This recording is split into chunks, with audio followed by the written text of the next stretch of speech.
I know you've all come here this evening to witness the unveiling of several amazing exhibits here tonight.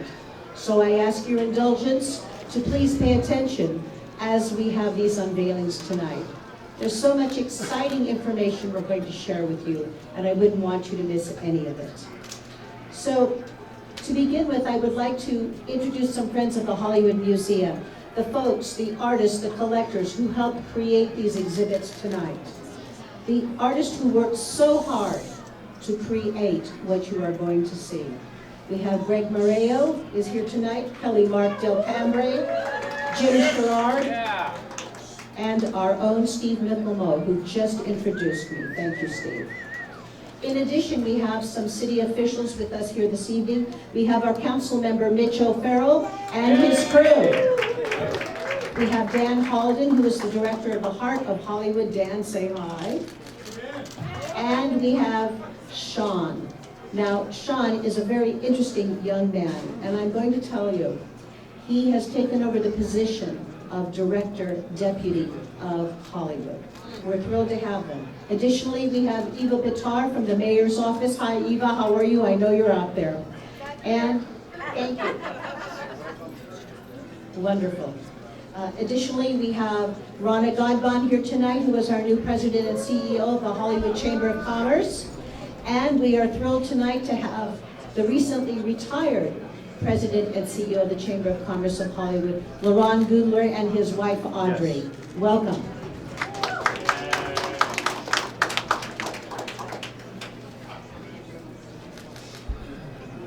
So we are thrilled to have with us here tonight at the Hollywood Museum the television icon, Lee Majors.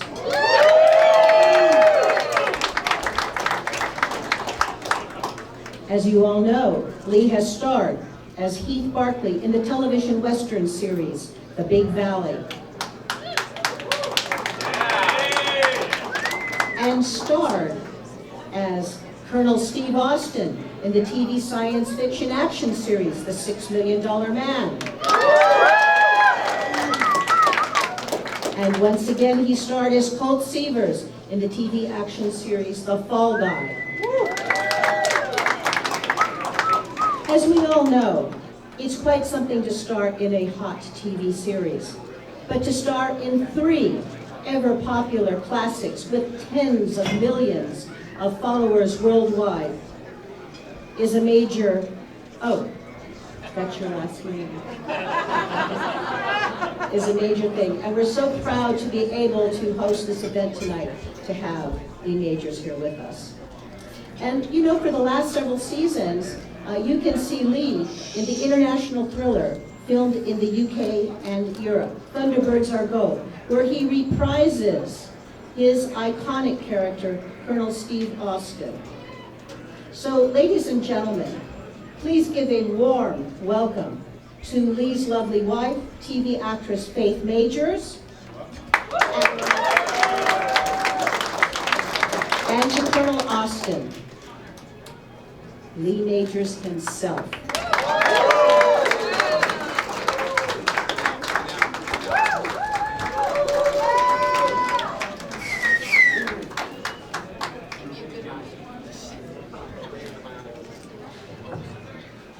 Thank you. Well, what an honor to be here at the Hollywood Museum and be able to receive this. Pretty exciting.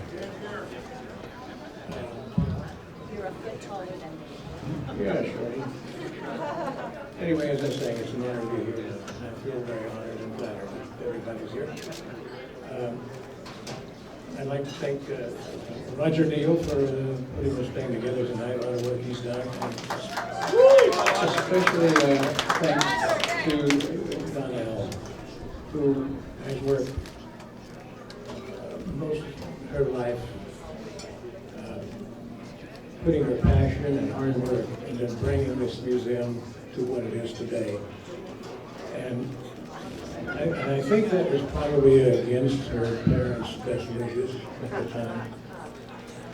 And I'd also like to thank the good Lord above, who's led me for 56 years on this journey, and who gave me the opportunity to entertain millions and millions of people around the world. And I always finish every job I ever got with a thank you, Father, and then also with I mentioned to my agent, David. So anyway, thank you all for coming, and I congratulate everyone who's already, all the actors and actresses who are already in this museum, and congratulations to the ones that are to come. And with that, I say thank you. Thank you. I'd also like to thank my wife for 24 years of love, support, and encouragement. Without her, I probably wouldn't be here. So, thank you.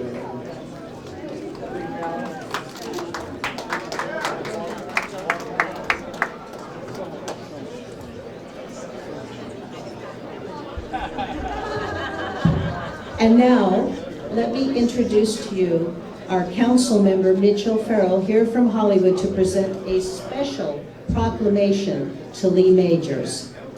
Councilman Farrell. Thank you, Dee Dee. Hello, friends. Are you happy to celebrate some superheroes today? Yes. So if you look at this photo of Lindsay Wagner holding up a car with one hand looking very elegant, is that the $6 million man looking out the window? Because it could be. I think that between the Bionic Woman and the $6 million man, they were an unstoppable duo, and that's exactly what we need in the world today, right? So as a huge fan of all of Mr. Major's TV shows, much less the $6 Million Man, which was the #1 television program when I was in junior high and high school, we worked up a special little certificate that says, on behalf of the City of Los Angeles and the 13th Council District, which I have the great honor of representing here in Hollywood and beyond, I would like to commemorate the grand opening of the $6 Million Man and the Bionic Woman Exhibition at the Hollywood Museum here in this historic Max Factor building, and a special recognition and gratitude to Lee Majors, this remarkable man, more than just a $6 million man. I would call him priceless. Thank you so much, Lee Majors.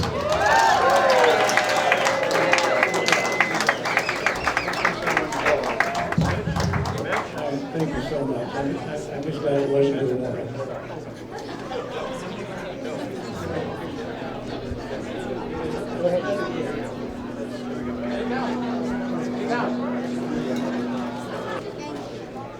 Next up, unfortunately, Miss Lindsay Wagner is unable to join us, but she sent us a note to read to everyone this evening.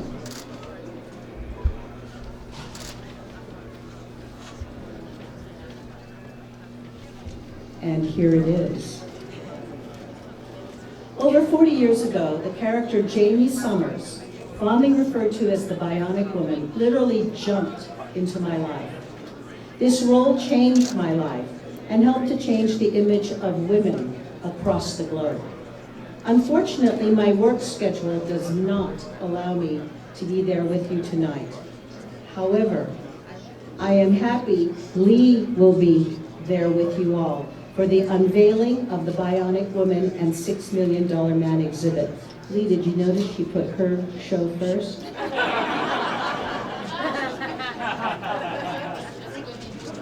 May this tribute bring as many fond memories to all of you and to the future visitors of the Hollywood Museum, as it has been the privilege of portraying Jamie Summers. What a privilege it has given me. Signed, Lindsay Wagner.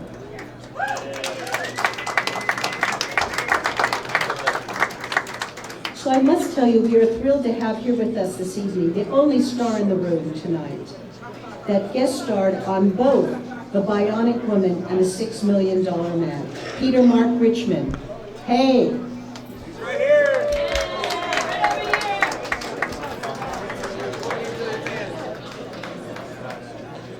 Next up, this gentleman is a well-known screenwriter, producer, and director, and known as the creator of V, And in case you're wondering, we have an exhibit of V downstairs. The science fiction franchise, as well as the Bionic Woman, the Incredible Hope TV series, and the TV adaptation of Alien Nation. Let's give a warm welcome to Kenny Johnson. Kenny, come on up.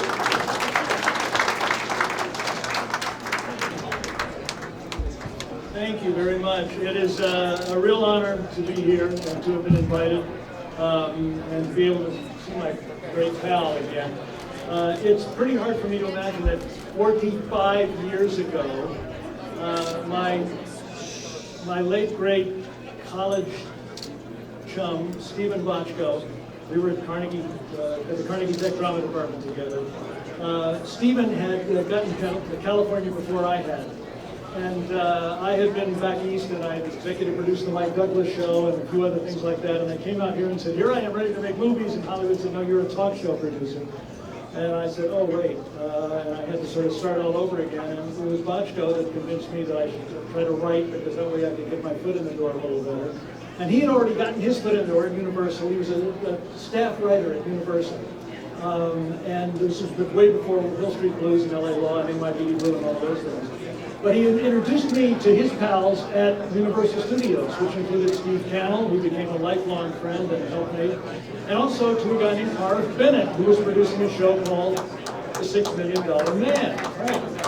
And Steve Bochco gave Harv a script that I had written, a spec script, which is still unproduced as of this moment. But I'm taking offers if anybody's interested. But Harv couldn't help me get the movie produced, but he liked the writing and asked me if I'd bring some ideas for the $6 Million Man. So I went in and I sat down with Harv and I said, how about The Bride of Frankenstein? And he said, what are you talking about? And I said, well, you've got this monster sort of man with his weird legs and his arm and his, this eye and all of that. Shouldn't there be a female counterpart, a bionic woman? And Harv liked that, and I sent me out to write it, and I came back 3 weeks later with a screenplay, which they all loved at the studio, and Frank Price loved it at the studio, and Freddie Silverman at the network, but they said that it's too dense.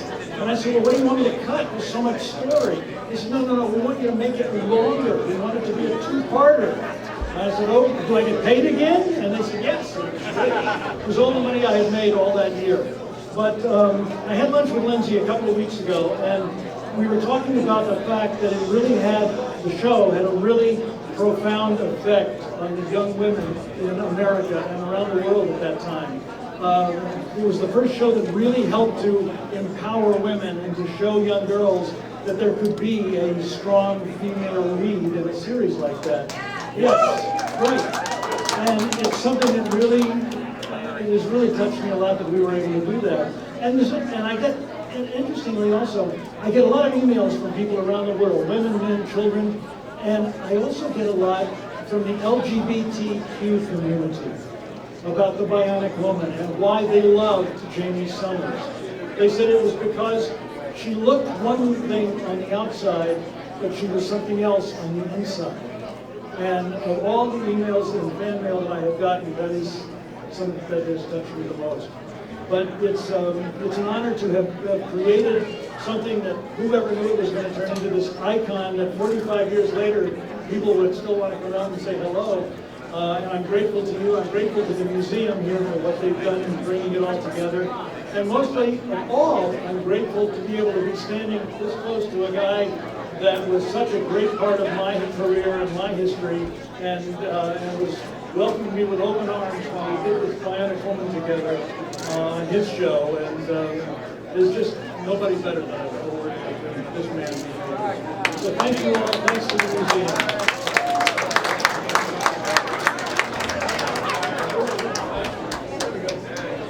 May I have your attention, please? Ladies and gentlemen, may I have your attention, please? The ex-school teacher is speaking. I can say this, I have several classmates and schoolmates here with me tonight from Once Upon a Time. Ladies and gentlemen, we have a special guest who is here in the audience. He doesn't even know I'm going to call him up. but his wife does. Leonard Maltin, we need to have some great words from you. Thank you, Leonard.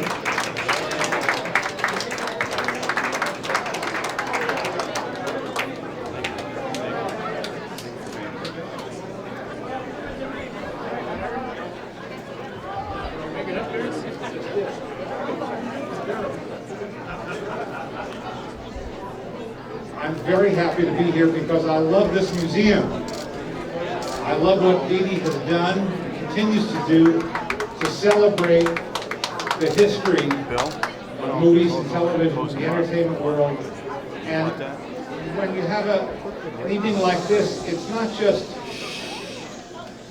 just a matter of nostalgia. I think that word gets overused and even misused because it's part of our memories. It's part of our lives. Jimmy Stewart said, discussing this, said what you're giving people is pieces of time. And those pieces of time add up to a lifetime.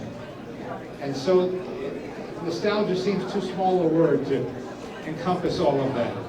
It's wonderful to have these folks here and all of you here because we remember and we care about all of this.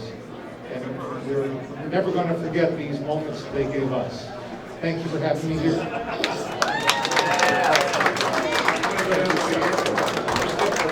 That's too easy. Yeah, let me return my check.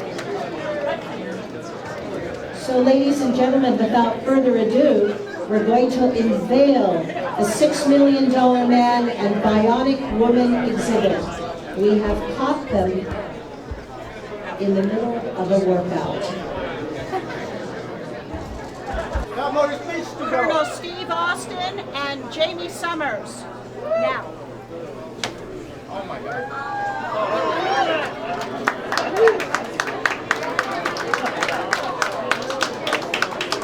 Their hair is tousled because they are in mid-run. I know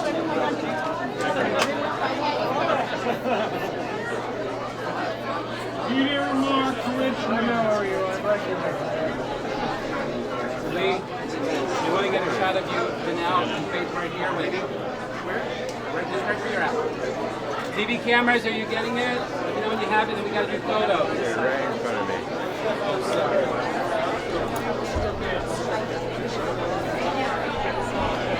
You need to dig in?